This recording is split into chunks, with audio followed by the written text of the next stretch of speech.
واقعات سے اللہ پاک نے ایک قرآن کو بھر دیا، کیونکہ یہ قرآن قیامت تک کے لیے امت محمدیہ کی تربیت کرے گی۔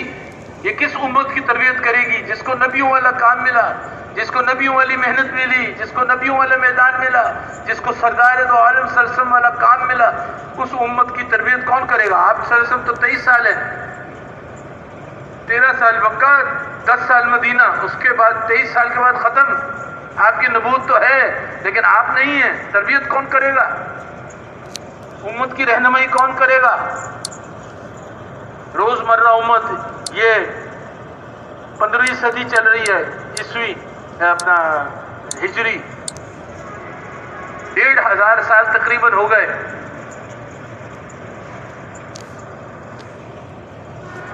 قرآن کا نازل ہوئے 1500 سال ہو گئے، آج بھی قرآن انسان کو اسی طرح سے رہنمائی کر رہا ہے جیسے پہلے دن سے کر رہا ہے۔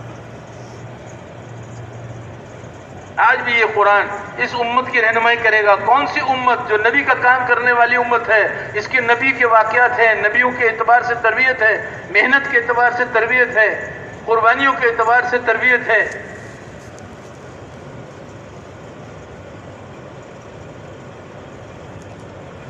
تو آپ صلی اللہ علیہ وسلم دعوت کا کام کر رہے ہیں میدان، اور قرآن نازل ہو رہا۔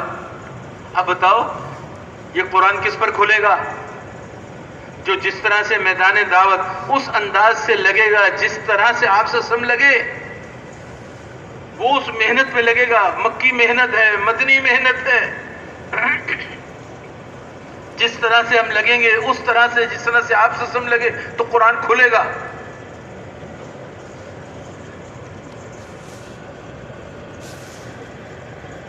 اور چوتھی چیز جو آپ نے دعوت شروع کی، کیا آئی؟ نصرت غیبی، اللہ کی مدد۔ پہلے 40 سالوں میں عبادت ہے، ذکر ہے، نمازیں ہیں، اخلاق ہیں، ساری چیزیں ہیں، لیکن اللہ کی مدد کی شکلیں نہیں ہیں۔ مکہ کے اندر شرک ہے، دنیا میں شرک ہے، بت ہیں، شرک ہے۔ نبی پریشان ہے لیکن نبی کی حکم نہیں ملا، نبی کا کام کرنے کا حکم نہیں ملا۔ مولانا مفتی زین العابدین صاحب رحمۃ اللہ فرماتے تھے کہ آپ صلی اللہ علیہ وسلم جو غار حرا میں جاتے تھے، غار حرا میں جا کے کیوں عبادت کرتے تھے؟ اس لیے مکے کے اندر ایسی شرک کی فضا تھی کہ آپ صلی اللہ علیہ وسلم پریشان ہو کر وہاں جاتے تھے، غار حرا میں جا کر عبادت کیا کرتے تھے، اس شرک کی فضا سے پریشان ہو کر۔ لیکن آپ کو حکم نہیں ملا، اللہ کی وحی نہیں آئی تھی، اس لیے آپ نے دعوت کا کام نہیں شروع کیا۔ جب آپ نے دعوت کا کام شروع کیا اور مخالفت وجود میں آئی،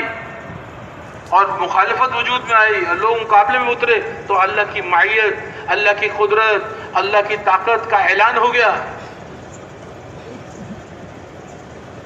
جب ابو لہب نے پتھر اٹھا کر مارا اور کہا کہ نعوذ باللہ تیرا ناس ہو، تو نے ہمیں اس لیے جمع کیا کیونکہ اللہ نے کہا کہ اپنے رشتہ داروں کو سب کو اکٹھا کیجئے اور دعوت دیجئے، پیغام ان کو پہنچائیے۔ تو جب آپ نے سب کو اکٹھا کر کے پیغام پہنچایا تو ابو لہب نے اٹھا کے پتھر مارا اور کہا تیرا ناس ہو، تم نے ہمیں اس لیے بلایا؟ تو اللہ نے کہا ہاتھ تو تیرے ٹوٹیں گے۔ اعلان ہو گیا کہ دائی پہ ہاتھ اٹھانے والے کے ہاتھ ٹوٹیں گے۔ تبت یدا ابی لہب وتب، ہاتھ تو ابو لہب کے ٹوٹیں گے، اور اس کا مال اور اس کا حسب اور اس کا نسب اس کے کوئی کام نہیں آئے گا۔ اعلان ہو گیا اللہ کی معیت کا، اللہ کی طاقت کا، اللہ کے ساتھ ہونے کا۔ تو میرے بھائی دوستو بزرگوں، آپ صلی اللہ علیہ وسلم نے دعوت کا کام شروع کیا، سارا نظام میں ہلچل آ گئی، اور آپ نے سب سے پہلے کیا کیا؟ آپ نے سب سے پہلے امت کو دعوت پہ ڈالا۔ آپ نے سب سے پہلے امت کو دعوت پہ ڈالا۔ سب سے پہلا کام جو ملا ہے اس امت کو وہ محنت ملی ہے، سب سے پہلا عمل جو ملا ہے وہ محنت ملی ہے، دعوت ملی ہے۔ پہلے 10 سالوں میں شریعت کا کوئی حکم نافذ نہیں ہوگا مکہ کے اندر، شریعت کا کوئی حکم نافذ نہیں ہوا۔ کیا تھا کہ کہ سب کے سب جو بھی کلمہ پڑھ رہے تھے دعوت دے رہے تھے، عورتیں دعوت دے رہی۔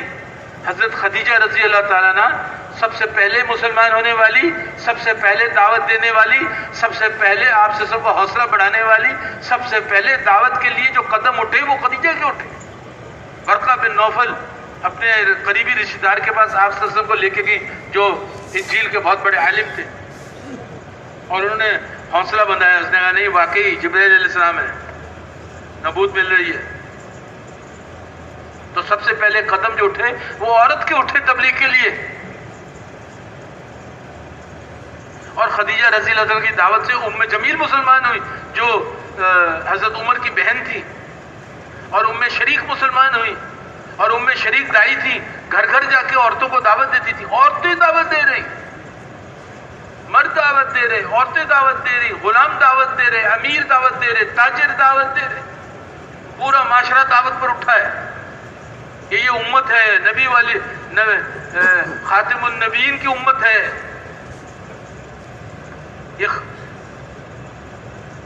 یہ وہ امت ہے جو آپ سسب کی ختم نبوت کی وجہ سے آپ سسب کا کام لے کر آگے چلے گی، آپ سسب کی محنت کو آگے لے کے چلے گی۔ دیکھو میرے بھائی دوستو، اس کو غور سے سننا، ختم نبوت ایمان کا بہت بڑا حصہ ہے، لیکن جو بھی کہہ رہا کہ آپ سسب کے بعد نبی نہیں آئے گا، وہ یہ کہہ رہا کہ یہ کام اب میرا کام ہے۔ آپ خود سوچو، آپ سسب نہیں ہیں، قیامت تک کے لیے اس محنت کو کون لے کے چلے گا؟ اس دعوت کو کون لے کے چلے گا؟ اس قرآن کے پیغام کو کون لے کے چلے گا؟ نبی کی زندگی کو کون لے کے چلے گا؟ سارے انسانیت تک پہنچانا، سارے انسانیت کا ایمان بنانا، سارے انسانیت کے سامنے ایمان کے بیان کرنا، یہ کون کرے گا؟ کس کی ذمہ داری ہوگی؟ خود سوچو۔ اس لیے میرے بھائیوں، میرے دوستو، آپ صلی اللہ علیہ وسلم نے سب سے پہلا کام کیا کیا؟ آپ صلی اللہ علیہ وسلم نے سب سے پہلے ایمان کی دعوت دی۔ سب سے پہلی چیز جو نظر آتی ہے وہ دعوت ایمان ہے، لا الہ الا اللہ۔ اور آپ صلی اللہ علیہ وسلم کیا کہہ رہے ہیں؟ میں بھی اس کلمے کے ساتھ مبعوث ہوا ہوں۔ اے میرے چاچا ابو طالب نے کہا کہ اے میرے بھتیجے، یہ کیا کہہ رہے ہیں کہ آپ نے ایک ایسی محنت شروع کر دی کہ بھائی بھائی کا دشمن ہو گیا، باپ بیٹے کا دشمن ہو گیا؟ تو کیا جواب دیا؟ اے میرے چاچا، میں تو ان کو ایک ایسے کلمے کی دعوت دے رہا ہوں، اللہ اکبر، اے میرے چاچا، میں ان کو ایک ایسے کلمے کی دعوت دے رہا ہوں، اگر اس کلمے کو انہوں نے لے لیا تو عرب بھی ان کے قدموں میں ہوں گے، عجم بھی ان کے قدموں میں ہوں گے۔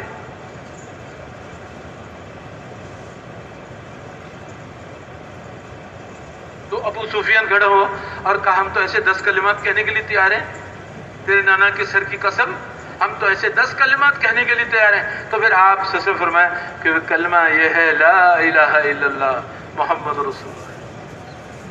میں اکثر سوچتا ہوتا ہوں، آپ سے یہ بھی کہہ سکتے تھے کہ ایسا کلمہ، ایک ایسے کلمے کی طرف بلا رہا ہوں، اگر یہ پڑھ لیا تو ہمیشہ ہمیشہ کامیاب ہو جائیں گے، جہنم سے بچ جائیں گے، جنت میں جو حقیقت ہے۔ یہ نہیں کہا، کیونکہ یہ ایمان والے نہیں ہیں، ان کا جنت و جہنم پہ ایمان نہیں ہے۔ ایسی حکمت بصیرت، کیا کہا کہ ایک ایسے کلمے کی طرف بلا رہا ہوں، اگر یہ کلمہ لے لیا تو عجم بھی ان کے قدموں میں ہوں گے، عرب بھی ان کے قدموں میں ہوں گے۔ مولانا اسلم رحمۃ اللہ علیہ ملتان والے فرمایا کرتے تھے، عزت کا، افتخار کا، اقتدار کا کلمہ بنا کر پیش کیا۔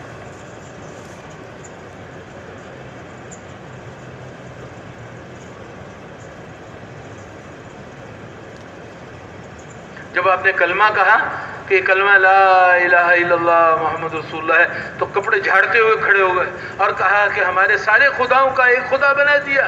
سورہ صاد نازل ہو گئی ان کے کلمات پر، ھذا لشیء عجاب، یہ بہت عجیب بات ہے، ہم کیسے مان لیں؟ ہمارا یقین تو یہ 360 بتوں سے ہوتا ہے۔ آج ہمارے بھی 360 بت بنے ہوئے ہیں، شکلیں بدل گئی ہیں، لیکن دوڑ ہماری اللہ کے غیر کی طرف ہے۔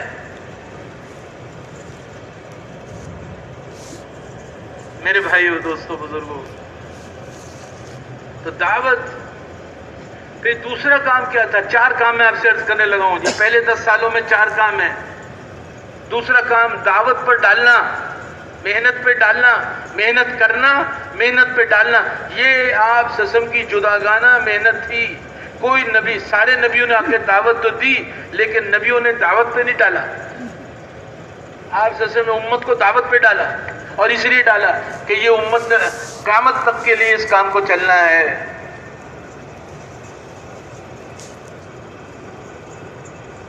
اور یہ سلسلہ قیامت تک چلنا ہے، دعوت پہ ڈالنے والا. دعوت دو، دعوت پہ ڈالو، دعوت دو، دعوت پہ ڈالو، وقت لگاؤ، وقت پہ ڈالو. ایمان کی دعوت دو، ایمان کی دعوت پہ ڈالو. اور تیسری چیز ہے قربانیاں، ابراہیمی قربانی. ہاں، ابراہیم علیہ السلام والی قربانیوں کو قربانیوں پر امت کو ڈالا ہے. ابراہیم علیہ السلام کی قربانی. ہاں، اپنے بیوی بچے کو، ہم اللہ کے راستے میں نکلتے ہیں تو پہلے نظام بناتے ہیں کہ بیوی بچوں کو کہاں چھوڑیں گے، یہاں چھوڑیں گے، اس کے پاس چھوڑیں گے، یہ نظام ہے، یہ خرچہ ہے، یہ وغیرہ. اور ابراہیم علیہ السلام اپنے بیوی بچے کو کہاں چھوڑ کے جا رہے ہیں؟ وادی غیر ذی زرع، جہاں زندگی کے اثر نہیں، جہاں زندگی کے کوئی اثر نہیں، پانی نہیں، پینے کو پانی نہیں، کھانے کو کچھ نہیں. چھوٹا سا بچہ اور ایک عورت ذات، حکم ہوا یہاں چھوڑ کے جاؤ. اب بتاؤ،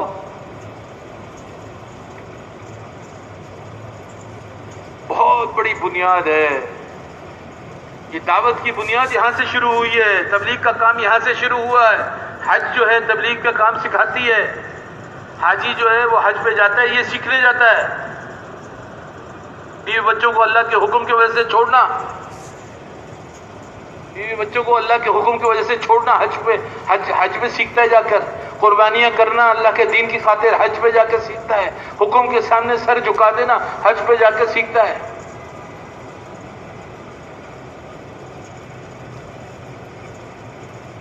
چھوڑ دیا وہاں، اب چھوڑ کے جا رہے ہیں، حکم ہوا کہ سمجھانا بھی نہیں ہے. اور اللہ پاک، دیکھو عجیب بات ہے، میں کبھی سوچتا ہوں کہ جب قربانیاں کروائی جاتی ہیں تو قربانی کے نتائج بھی نہیں بتائے جاتے. ابراہیم علیہ السلام کو نہیں پتا کہ میں بیوی بچے کو یہاں چھوڑ کے جا رہا ہوں، یہاں آب زمزم کا کنواں نکلے گا، یہاں آبادیاں ہوں گی، یہ مکہ بنے گا، یہاں بیت اللہ بنے گا. کچھ نہیں پتا، صرف اتنا پتا ہے کہ اللہ کا حکم ہے یہاں چھوڑ کے جا.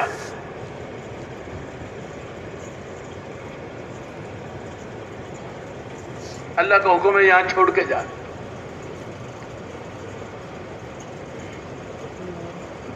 اور بیوی نے جب پوچھا کہ ہمیں آپ کس کے سہارے چھوڑ کے جا رہے ہیں، تو حکم نہیں ہے، جواب دینے کا حکم ہی نہیں ہے. خاموش. آزمائش کا وقت ہے، امتحان کا وقت ہے، سوال جواب کا وقت نہیں، سمجھانے کا وقت نہیں. اس وقت تو سر جھکانے کا وقت ہے.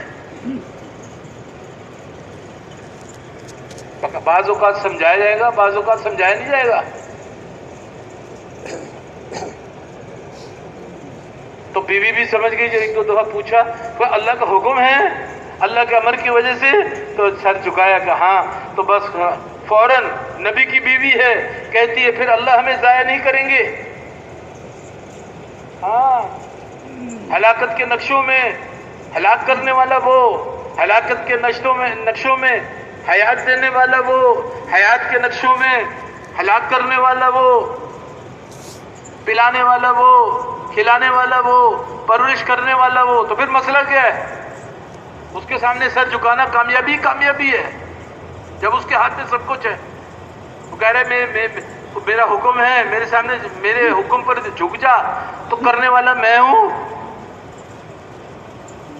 بس حاجرہ کی یہ ادا اللہ کو پسند آ گئی. اور جب حاجرہ دوڑی ہے، پانی ختم ہے، بچہ بھوک سے بلبلا رہا ہے، موت کے نقشے سامنے ہیں، ہلاکت کے نقشے سامنے ہیں، پانی پینے کو نہیں، کھانے کو کچھ نہیں. ابھی عورت صفا مروہ کی دوڑ لگاتی ہے. اللہ اعلان کر دیتے ہیں انا صفا و مروہ من شعائر اللہ. یہ صفا اور مروہ کی دوڑ میری نشانی ہے، میں نے اس کو اپنی نشانی بنا دیا. اپنی میری قدرت کی نشانی بن گئی، اور میں نے اس کے دوڑ کے میں نے جو ہے اس ننھے اسماعیل کے ایڑیوں سے جو آب زمزم پھوڑ دیا، اور وہ آب زمزم اگر وہ ہاجرہ اس کو زمزم رک جا ہبرو میں وہ ہم زمزم کیا نہ کرتی، تو فرمایا اللہ کی رحمت اس جوش سے آئی تھی کہ یہ آب زمزم پوری دنیا کو سیراب کر دیتا ہے۔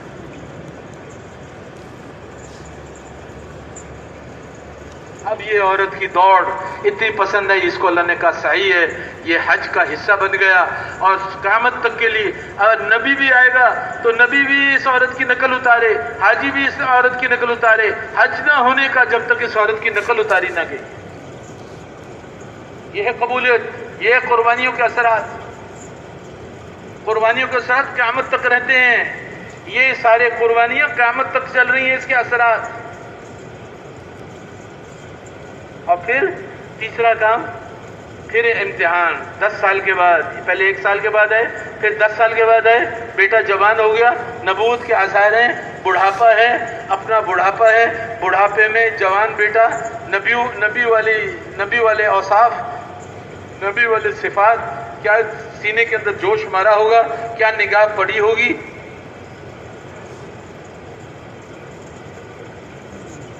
اللہ نے کہا ہے آجا ابراہیم اگلے امتحان کی طرف، دنیا کا سب سے مشکل امتحان کہ باپ بیٹے کے گلے پہ چھری چلا دے، بوڑھا باپ، اکلوتا بیٹا، جوان بڑھاپے کا بیٹا، اور کوئی نشانی، کوئی پتہ نہیں ہے کہ آگے وہ اولاد ہونی کہ نہیں ہونی۔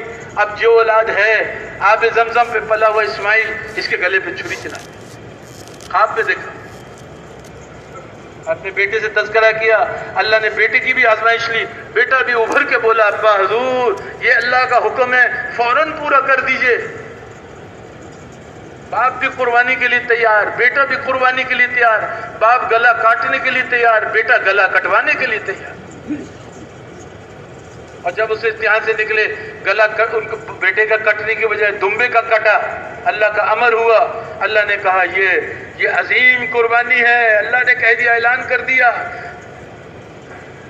سلام علی ابراہیم، اے ابراہیم تیرے پہ سلام ہو، کذالک نجزی المحسنین، اے اپنے محسنوں کو ایسے کامیاب کر کے دکھاتا ہوں۔ قد صدقت رؤیا یا ابراہیم، اے ابراہیم خواب سچا کر کے دکھا دیا۔ اللہ بھی بڑے تعجب سے کہہ رہے ہیں، ایسی کامیابی، ایسی خوشنودی، ایسی اللہ کی رضا حاصل ہوئی۔ اب انعامات کی بارش شروع ہوئی، اب وہ انعامات جو کوئی تصور میں نہیں۔ میرا گھر بنا، یہ قربانی والا باپ، یہ قربانی والا بیٹا، بیت اللہ بنائیں گے، دونوں باپ بیٹا بیت اللہ بنا رہے ہیں، بیت اللہ بنوایا۔ اب کہا کہ اچھا اب اس بیت اللہ کا حج کرانے کے لیے قیامت تک کے لیے دروازہ کھلے گا، اور ابراہیم آواز تیری لگے گی، اور جو اس آواز پہ لبیک کہیں گے، عالم ارواح میں یہ آواز پہنچا دی۔ عالم ارواح میں جس روح نے جتنی مرتبہ لبیک کہی اتنی مرتبہ حج کریں گے۔ یہ حج کا دروازہ ابراہیم علیہ السلام سے کھلوا دیا، قیامت تک کے لیے حج ابراہیم علیہ السلام کے صحیفے میں پڑ گیا۔ اب ساری دنیا سے لوگ آ رہے ہیں، کیا کہہ رہے ہیں؟ لبیک اللہم لبیک، لبیک کہتے ہوئے آ رہے ہیں۔ انعامات کی بارش شروع ہو گئی، قربانی قبول ہو گئی۔ ایک قربانی کا وقت ہے اور ایک انعامات کا وقت ہے۔ قربانی کے بعد انعامات ہیں، آج قربانی کر لو، کل انعامات ہی انعامات ہیں۔ اور ابراہیمی انعامات کی جو قربانیاں تو جب ہوئی تو تیسری چیز کیا اللہ نے کہی کہ ابراہیم مانگ مجھ سے کیا مانگتا ہے۔ خزانے کھول دیے، ابراہیم لے لے جو چاہے لے لے۔ تو ابراہیم علیہ السلام خلیل تھے، دوست تھے، سمجھ گئے کہ اللہ پاک ایک مرد، ایک عورت، ایک بچے کی قربانی سے راضی ہو کر اپنے خزانے کھول رہے کہ اے اللہ میں ایک ایسی امت تجھ سے مانگتا ہوں، میں ایک ایسی امت تجھ سے مانگتا ہوں جو ایک مرد نے قربانی کی، ایک عورت نے قربانی کی، ایک بچے نے قربانی کی، وہ پوری امت ان قربانیوں کو زندہ کرے گی۔ اور اے اللہ ان میں اپنا نبی بھیجیو، ان میں یہاں حضور صلی اللہ علیہ وسلم کی دعا ہے کہ ان میں ایک ایسا نبی بھیجیو جو ان کی تربیت کرے، جو ان کو قرآن سکھائے، آیات سکھائے، یزکیہم، ان کی تربیت کرے، ان کو قربانیاں سکھائے۔ مولانا فرماتے تھے کیا تربیت کرے؟ قربانیوں کی تربیت کرے۔ آپ صلی اللہ علیہ وسلم نے شروع میں کیا کیا؟ تیسری چیز میں جو عرض کر رہا تھا، پہلے 10 سالوں میں قربانیاں، ابراہیمی قربانیوں پہ ڈالا، عورتوں کو ابراہیمی قربانی، مردوں کو ابراہیمی قربانی. سمیہ رضی اللہ تعالیٰ عنہ جو ہے بوڑھی ہیں، جان دے رہی ہیں اللہ کے دین کے، پہلی شہید بن گئی، اسلام کی سب سے پہلے شہید، شہادت کا دروازہ کھول دیا. قیامت کے لیے جتنے شہید ہوں گے سمیہ کے حساب میں.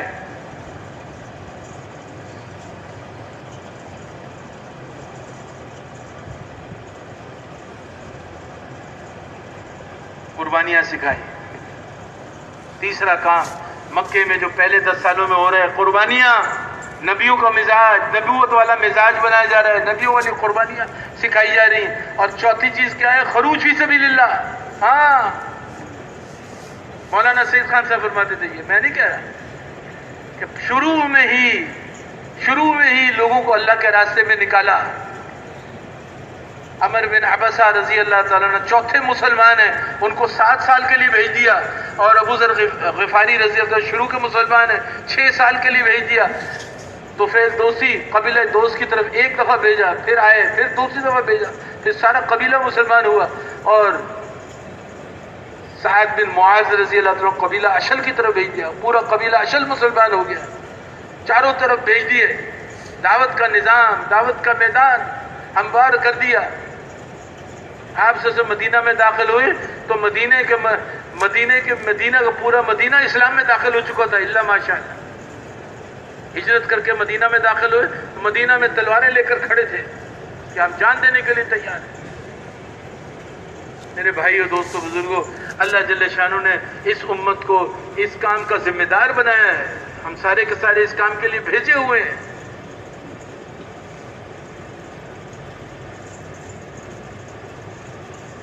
میں سال کی جماعت میں گیا ہوا، 2010 کی بات ہے، جنوبی امریکہ.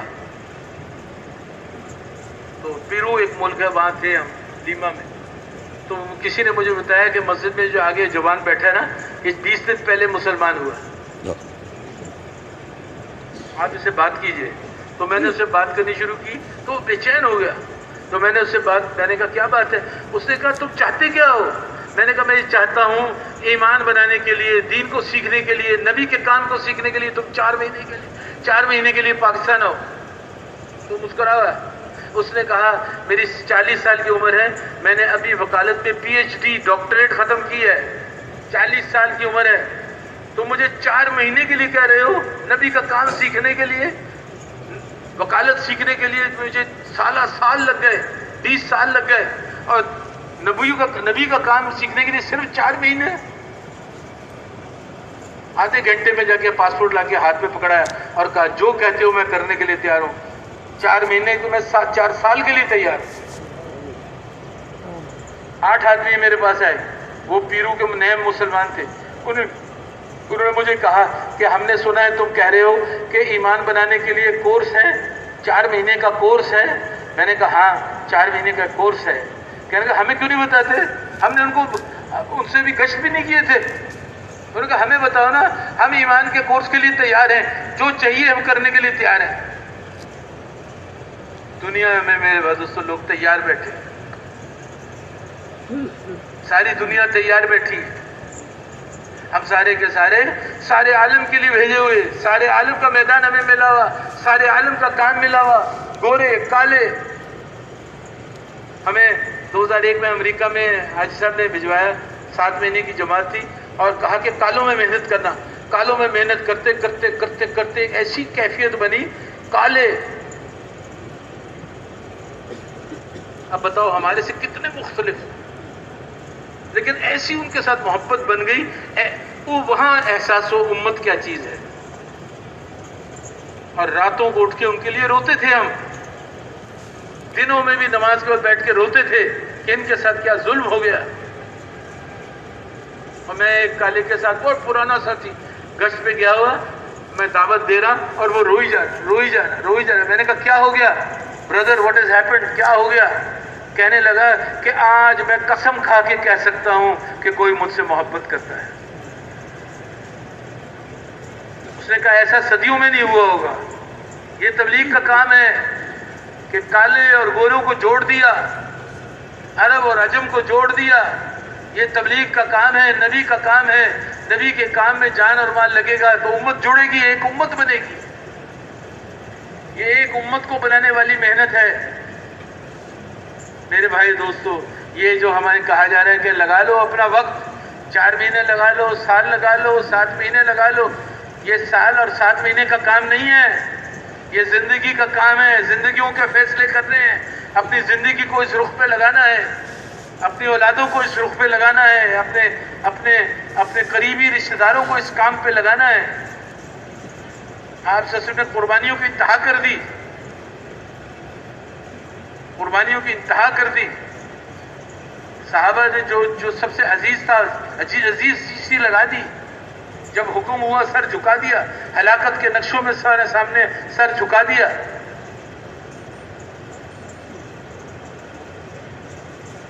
خندق کے موقع پر جب چاروں طرف سے ہلاکت کے نقشے تھے اور چاروں طرف سے ہلاکت ہی ہلاکت ہے, اور 22 قبیلوں نے گھیروں میں لے لیا. بنو قریظہ نے غداری کی ہوئی اور کفار مکہ اوپر چڑھے ہوئے, اور صحابہ کا یہ حال ہے, کھانے کو کچھ نہیں, پہننے کو کچھ نہیں. حذیفہ رضی اللہ عنہ میدان میں فضائل اعمال میں ہے نا, کہا کہ ایک چادر تھی میرے پاس, وہ بھی گھر سے بیوی کی اٹھا کے لایا تھا, اپنے پاس پہننے کے کپڑے نہیں, زمین کے ساتھ چمڑا ہوا. یہ حال, ہتھیار نہیں, مقابلے کے لیے کچھ نہیں. کہا خندقیں کھودو, اتنی گہری کھودو کہ گھوڑا اتر کے چڑھ نہ سکے, اتنی چوڑی کھودو کہ گھوڑا چھلانگ مار کے عبور نہ کر سکے. خندق کھودی شروع کی. یہ خندق اب روڈ بنی ہوئی ہے مدینہ میں جو احد کی طرف جاتی ہے. یہ خندق کھودی گئی. خندق کھودتے کھودتے ایک چٹان آئی, صحابہ سے ٹوٹی نہیں, کمزوری تھی, پیٹ میں پتھر باندھے ہوئے حضور صلی اللہ علیہ وسلم کے پاس آئے. کہا یا رسول اللہ صلی اللہ علیہ وسلم, خندق ہم سے کھد نہیں رہی, پتھر ہم سے ٹوٹ ہی رہا. آپ نے کرتا اتارا, آپ نے بھی 2 پتھر پیٹ میں باندھے ہوئے. قربانیاں ہوئی ہیں. آج وہ قربانیوں کو تصور نہیں کر سکتے. آج ہمارے گھر میں دوپہر کی روٹی بھی ہے, شام کی روٹی بھی ہے. صحابہ حضور صلی اللہ علیہ وسلم کے بیویاں کہتی تھی کہ ہم 1 چاند دیکھتی, 2 چاند دیکھتی, 3 چاند دیکھتی. ہمارے گھر میں چولہے نہیں جلتا تھا. نبی کا گھر سارے گھروں میں سب سے افضل, سب سے اعلیٰ, اور 1 چاند 2 چاند, کم سے کم 2 مہینے بنے. چولہا نہیں جلتا تھا, کھانا نہیں پکتا تھا. اور یہ خندق کے موقع پر قربانی کی انتہا ہو گئی. ہتھیار نہیں, ہلاکت ہی ہلاکت کے نقشے ہیں. لیکن جب آپ سسم میں کھودنے لگے اور وہ چٹان توڑی آپ نے پہلی بار کی تو روشنی نکلی, مدینہ روشن ہو گیا. آپ نے کہا اللہ اکبر. صحابہ نے کہا یہ تو وہ تکبیر ہے جو فتح کے وقت کہی جاتی ہے. آپ سسم نے فرمایا کہ مجھے ایران کے محلات دکھا دیے گئے. آپ نے دوسری تکبیر ماری, پھر وہ چٹان ٹوٹی, پھر روشنی نکلی. آپ نے پھر کہا اللہ اکبر. آپ نے فرمایا مجھے روم کے سرخ محلات دکھا دیے گئے. آپ نے تیسری ماری, پوری چٹان ٹوٹی, روشنی نکلی. آپ نے کہا پھر اللہ اکبر اور کہا کہ مجھے یمن کے محلات دکھا دیے گئے. تو صحابہ نے کہا یا رسول اللہ دعا فرمائے اللہ یہ ہمیں سب عطا فرما دے. آپ صلی اللہ علیہ وسلم نے کہا اللہ تمہیں دیں گے, اور 2 ہاتھ اٹھا کے دعا مانگی. اور صحابہ نے کہا ہوگا, یہ ہو کر رہے گا. ھذا ما وعدنا اللہ ورسولہ وصدق اللہ ورسولہ. یہ اللہ اور اس کے رسول کا وعدہ ہے اور سچا ہے اللہ اور اس کے رسول کا وعدہ. اور اللہ نے اعلان کر دیا وما زادہم الا ایمانا وتسلیما. اور ان لوگوں کا ایمان بڑھ رہا, حالات بگڑ رہے, ایمان بڑھ رہا. حالات بگڑتے ہیں, ایمان کم ہوتا ہے. اس وقت صحابہ کا ایمان بڑھ رہا, اور اللہ کہہ رہے ایمان و تسلیمہ, ایمان چوٹی پہ پہنچ گیا.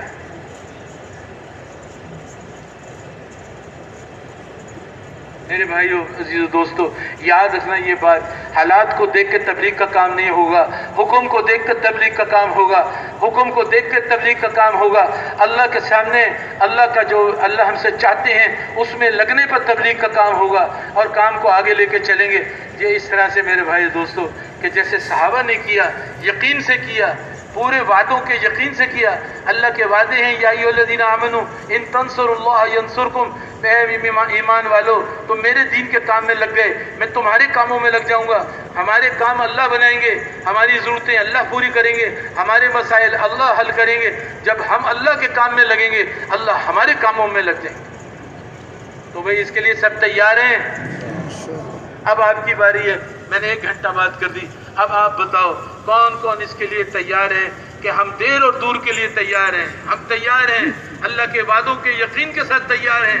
ہم جس طرح سے اللہ نے وعدے کیے ہمارا یقین ہے ہو کر رہے گا. پتھر پہ لکیر ہے.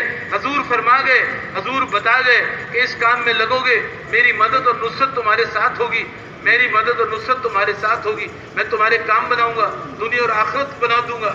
یہ وعدے ہیں. بتاؤ بھائی کون کون تیار ہے؟